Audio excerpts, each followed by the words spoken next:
안녕하세요. 캐프인베스트먼트 허정욱입니다. 오늘은 바이오 산업에 대한 말씀을 드리려고 해요. 많은 분들이 재무제표를 공부를 하는 거는 바이오 기업에 투자하는 투자자 입장에서는 아무런 의미가 없다라고 말씀들을 하세요. 그래서 근데 일부 맞는 말씀이기는 합니다. 실제로 바이오 기업에 투자할 때 그리고 바이오 기업의 주가에 영향을 주는 변수는요. 재무제표에 나와 있는 실적이 그렇게 많은 영향을 미치지는 않는 게 사실이에요. 다른 기업들에 비해서. 하지만 그렇다고 해서 바이오 기업은 그러면 무조건 뭐 미래에 대한 기대, 임상, 삼상 통과에 대한 기대로만 가지고 분석을 하는 거냐? 그렇게만 바이오 쪽의 벤처 캐피탈들은 뭐 전문가 집단이 아니겠죠.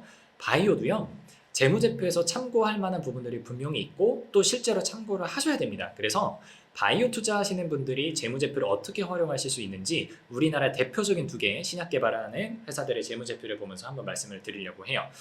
먼저 여러분 파이프라인이라고 하는 용어에 대해서 들어보셨을 거예요. 바이오의 파이프라인이라고 하면은 그 바이오 기업이 신약을 개발하고 있는 어떤 그 프로젝트라고 생각을 하시면 돼요. 그래서 보통 뭐 전임상이나 일상 정도 들어가면은 기업이 파이프라인을 잡았다라고 이야기를 하고 전임상, 1상, 2상, 3상 통과해서 10판허가까지 나가면은 이제 그때부터 기업이 굉장히 매출이 올라가게 되는 그런 구조를 가지고 있죠. 그래서 파이프라인을 요 정도로, 그러니까 파이프라인이 재무제표는 이런 느낌으로 반영이 되어 있구나 한번 보시면 됩니다. 먼저 셀트리온 한번 볼게요. 자, 셀트리온은요, 먼저 재무상태표 한번 볼까요? 재무상태표 보시면 전체 자산 총계 중에서 유형자산보다 더 많이 차지하고 있는 게 지금 무형자산이 보이실 거예요. 그래서 무형자산이 뭘까 하고 들어가 보면 무형자산이 이렇게 나옵니다. 그럼 이 중에서 개발비라고 전체 무형자산 9월 말 분기말 기준으로 볼게요. 1조 6천억 되는 무형자산 중에서요. 개발비가 1조 3천억이 넘습니다. 그럼 도대체 개발비가 뭐냐라고 하면 요 밑에 이제 나와 있어요. 자, 한번 볼게요. 개발비는 뭐냐면 개발비는 기업이 특히 바이오 기업들은 이 파이프라인을 개발하는 데 엄청나게 많은 연구개발 비용이 들어가죠. 근데 아직 신약이 개발되고 판매가 되지 않았기 때문에 얘네들로부터의 매출이 전무한 상황이에요. 조금 어려운 얘기지만 회계는요, 매출이 나지 않으면 그거에 대응하는 비용을 잡을 수가 없습니다. 손익계산서에. 그래서 신약 개발이 완료되기 전까지는요, 그 파이프라인에 투입된 연구 개발비를요, 보통 자산화, 자산 처리를 합니다. 그게 무형자산의 개발비라고 보시면 돼요. 그러면 셀트리온은 바이오적으로 그 개발비가 굉장히 중요한 기업이기 때문에 그 개발비 세부 내역을 공시를 하고 있습니다. 그래서 보면 뭐 여러 가지로 나와요. 그래서 개발 중, 삼각 중 이런 것들은 지금 단계에서는 신경 쓰실 필요 없어요. 제가 지금 말씀드리는 바이오 기업의 재무제표 분석 포인트는 뭐냐면 임상 1상, 임상 2상, 임상 3상 승인받은 요 파이프라인 각각의 내역들이 밸런스 있게 있어야 기업이 좋은 기업이라고, 바이오 기업이 안정적인 기업이라고 보실 수가 있습니다. 참고로 임상 이상이 없는 이유는 셀트리온은 바이오 시밀러를 하는 기업이라서 그래요. 보통 바이오 시밀러는 임상 이상이 없어요. 그래서 임상 1상, 임상 3상, 정부 승인 이게 시판화가 된 파이프라인이거든요. 얘네들이 밸런스 있게 있다는 게 무슨 말이냐면은 첫 번째로요. 자, 보세요. 만약에 개발비의 100%가 임상 3상에만 걸려 있대요. 그게 어떤 말이냐면 물론 임상 3상에 많은 제품이 걸려 있는 건 좋아요. 적어도 임상 3상까지 갔다라는 거는 기술력이 있다라는 얘기고 임상 3상을 통과하는 확률이 보통 50% 정도 되거든요. 그러면 임상 3상만 놓고 보면은 요거 거의 1조잖아요, 개발비가. 1조 중에서 통계적으로 5천억 정도는 살아남을 거란 얘기거든요. 그래서 임상 3상이 많은 건 일단 좋아. 근데 임상 3상밖에 개발비가 없잖아요. 그럼 이게 뭘 의미하냐면 얘네들이 뭐 임상 시판허가가 통과가 되거나 안 되거나 하겠죠. 그거 하고 나서 넥스트가 없다는 얘기예요. 임상 3상의 그 뒤를 받쳐주는 뒤따라오고 있는 임상 1상, 임상 2상 그리고 전임상 항목들이 있어줘야 되는데 걔네들이 없이 임상 3상만 있다는 얘기는 얘네들은 지금 개발하고 있는 파이프라인 끝나면 그냥 그 다음 프로젝트까지 굉장히 오래 걸린다는 얘기죠. 바이오가 보통 신약 개발하는데 10년이 걸리거든요. 그럼 임상 3상 끝나고 얘네들 요 파이프라인이 이제 없어질 결론이 나면 그 다음 10년치가 거의 공백이 생겨 있다는 얘기예요. 그러니까 되게 언밸런스한 거죠.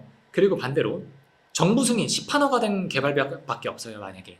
그 말은 뭐냐면 오케이 10판허가 그동안 잘 된 건 좋아. 근데 지금 개발하고 있는 게 없다는 얘기예요. 그럼 지금 매출은 오케이 잘 나고 있는 거 인정하는데 앞으로 매출을 더 많이 내기 위한 성장 동력에 전혀 투자를 안 하고 있다라고도 볼 수 있겠죠. 물론 이게 개발비 처리를 안 하는 연구개발비가 있을 수 있겠습니다만 지금 셀트리온 안에서 말씀을 드리는 거예요. 그리고 혹은 임상 1상에 걸린 개발비가 전부래요. 이거는 뭐냐면 개발 시작한 지 얼마 안 된 건들이 많다는 얘기예요. 그 말은 임상 3상 통과되고 정부 시판화가 될 때까지 시간이 조금 걸린다는 얘기죠. 그러면 얘는 실적이 바로 나오기까지는 조금 시간이 걸릴 수 있다. 이렇게 이해를 하시면 돼요. 그래서 지금 셀트리온 같은 경우 보시면 1상에 걸려있는 게 한 2,400억, 3상에 걸려있는 게 1조, 개발 완료된 게 한 2천억 조금 안 되게 걸려있죠. 이 되게 지금 밸런스가 예쁘게 되어 있는 거죠. 그리고 그 밸런스 중에서도 3상에 물려 들어가 있는 개발비가 많다는 거는 그만큼 회사가 통과할 수 있는 안정적으로 개발될 수 있는 신약의 포션이 그만큼 많다라고 하는 얘기고요. 여기 개발비에서 하나 더 조금 디테일하게 가져가시고 싶으시면 참고하시면 좋은 게 손상차손 누계액이라고 있죠. 이게 뭐냐면 기업 입장에서 개발비 쌓아두다가 만약에 개발비 실패하면 그거 어떻게 하겠어요? 그거 깎아내겠죠. 혹은 어떤 경우도 있냐면은 내가 A라는 질병을 치료할 수 있는 어떤 뭐 항암제라고 할게요. 항암제를 개발을 하고 있었는데 옆에 회사에서 갑자기 우리가 개발하는 것보다 훨씬 더 좋은 효과를 내고 있는 그 파이프라인을 개발을 하게 되면 우리 회사는 이거 임상 성공한다라고 하더라도 경쟁사한테 밀리는 거잖아요. 그럼 이때도 보통 손상을 잡아야 됩니다. 개발비에. 그래서 뭐 그런 둘 중에 하나의 경우가 손상차손 누계액으로 이제 잡히게 되는데 전체 1조 4천억 규모 중에서 회사가 인식한 손상차손은 500억밖에 안 됩니다. 그러니까 셀트리온은 실제로 굉장히 파이프라인의 성공 가능성과 그 건전성이 높은 회사라고 보시면 되는 거고요. 지금 숫자로만 설명을 드렸는데 이거 재미없으실 수도 있잖아요. 지금 얘네가 실제로 개발하는 거에 내용적인 게 궁금하실 수 있잖아요. 그러면 여기 주요 계약 및 연구개발 활동에 가서 보시면 됩니다. 뭐 라이센스 아웃 없고 라이센스 인 상당히 많은 걸로 제가 알고 있고요. 연구개발 실적 보이시죠?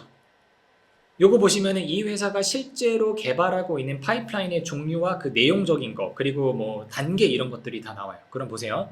바이오시밀리 쪽에서 뭐 이거 뭔지 모르겠어요. 근데 뭐 asthma 이렇게 나와 있는 거 천식일 거고 osteoporosis 이거 골다공증인 걸로 알고 있고 그죠? 뭐 다이아베틱이라고 하면은 뭐 당뇨 그런 걸 거고요. 이건 뭔지 모르겠고 이거는 류마티스 관절염이겠네요. 뭐 이런 쪽으로 지금 연구를 이때 시작해가지고 얘네들은 다 지금 허가 심사 중이라고 나와 있죠. 그리고 뭐 이런 것들은 1상 3상 진행 중, 1상 3상 진행 중 이런 식으로 다 나와 있고요. 각각의 파이프라인별로 세분의 건 요 밑에 또 다 나와 있습니다. 그래서 요번에 제가 바이오 쪽의 기술적인 전문가는 아니기 때문에 설명을 드리기는 조금 어렵고 요 안에서의 내용들이 각각 어떻게 되고 있는지 셀트리온 투자하시는 분들은 당연히 반드시 확인을 해주셔야겠죠. 그래서 사업보고서에서 꼭 숫자만 나오는 게 아니라 그 내용적인 걸로도 엄청 많이 나와요. 여기 밑에 내려와 보시면 연구개발 완료 실적 있죠. 임상 3상에 성공한 거 이런 것까지도 쭉쭉쭉 나오고 있으니까 내용적으로도 파악하시고 아까 개발비 말씀드렸던 것처럼 그 연구개발하는 내용적인 것들이 숫자로는 어떻게 타고 있는지 한번 보시면 될 것 같아요. 이게 셀트리온에 대한 정리고요. 이제 한미약품으로 한번 넘어가 볼게요. 한미약품의 3분기 기준으로 재무상태표 보고 계시고요. 자산총계 2조 조금 안 되는 것 중에 되게 재밌는 게 한미약품은 800억밖에 무형자산이 없어요. 그러면 개발비가 없다는 얘기잖아요. 그럼 한미약품은 연구개발을 안 하는 회사냐? 그렇지는 않고요. 보여드릴게요. 여기 시트 보시면은 요 밑에 연구개발비 나누기 매출액, 그러니까 매출액분의 연구개발비 비율이 나와 있어요. 그러면 10% 넘게 하고 있죠. 매출에 비해서 10% 넘게 하고 있는 거니까 굉장히 적극적으로 잘하고 있는 거고요. 그러면 이 한미약품은 왜 재무상태표에 무형자산이 안 잡혀 있냐면 얘네들은 아까 말씀드렸던 신약 개발이 완료되기 전에 비용 처리 못한다고 말씀드렸잖아요. 그래서 자산을 잡는 게 셀트리온이라고 말씀드렸었는데 얘네들은 그거보다 조금 더 보수적으로 회계 처리를 하는 기업이라서 R&D를 진행을 할 때마다 그걸 자산화를 하는 게 아니라 바로 손익계산서에 연구개발 비용으로 털어버립니다. 그래서 개발비가 안 잡혀 있었던 거고요. 그래서 뭐 파이프라인에 대해서 뭐 숫자적인 구분 이런 것들은 하기는 조금 어려워요. 한미약품은. 대신 아까 셀트리온에서 보셨던 것처럼 얘네가 어떤 것들 개발하고 있는지 알 수 있습니다. 여기 보세요. 연구개발 진행 총괄표 이렇게 보시면은 뭐 뭔지 몰라요. 이런 거 임상 3상, 2상, 전임상 각 단계들이 또 셀트리온이랑 비슷하게 나와 있죠.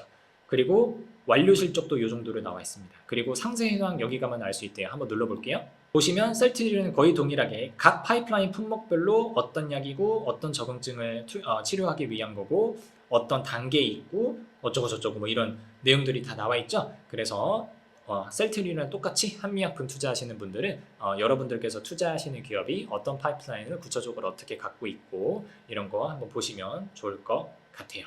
그래서 한미약품은 뭐 개발비가 없기 때문에 이 정도로 연구개발 진행 현황 정도까지만 간략하게 말씀드리면 될 것 같습니다. 자, 오늘 드렸던 말씀을 한번 정리를 해볼게요. 바이오 기업은 물론 재무제표의 중요성이 다른 산업들에 비해서 확실히 떨어지는 것은 맞아요. 하지만 그렇다고 해서 재무제표를 아예 볼 필요가 없다라고 말씀드린 것은 아니었어요. 왜 그러냐면 바이오 기업들이 개발하고 있는 이 파이프라인이 다 재무제표에 반영되고 있기 때문에. 그래서 사업의 내용 쪽에 가시면은 뭐 한미약품도 그랬고 셀트리온도 그랬고 얘네들이 개발하고 있는 그 프로젝트 파이프라인 애들에 대해서 상세 내역이 다 나온다고 말씀드렸고, 특히 셀트리온 같은 경우는 연구개발 비용을 비용 처리하지 않고 자산화하고 있기 때문에 그 개발비의 상세 내역을 통해서 임상 1상, 2상, 3상, 10판호가 걸려있는 개발비들이 각각 어떻게 되어 있느냐를 보고 걔네들이 밸런스가 맞춰져 있는 기업들이면 굉장히 안정적으로 미래 성장 동력에 투자하고 있는 양질의 바이오 기업이구나 라고 판단을 해보시면 좋을 것 같습니다.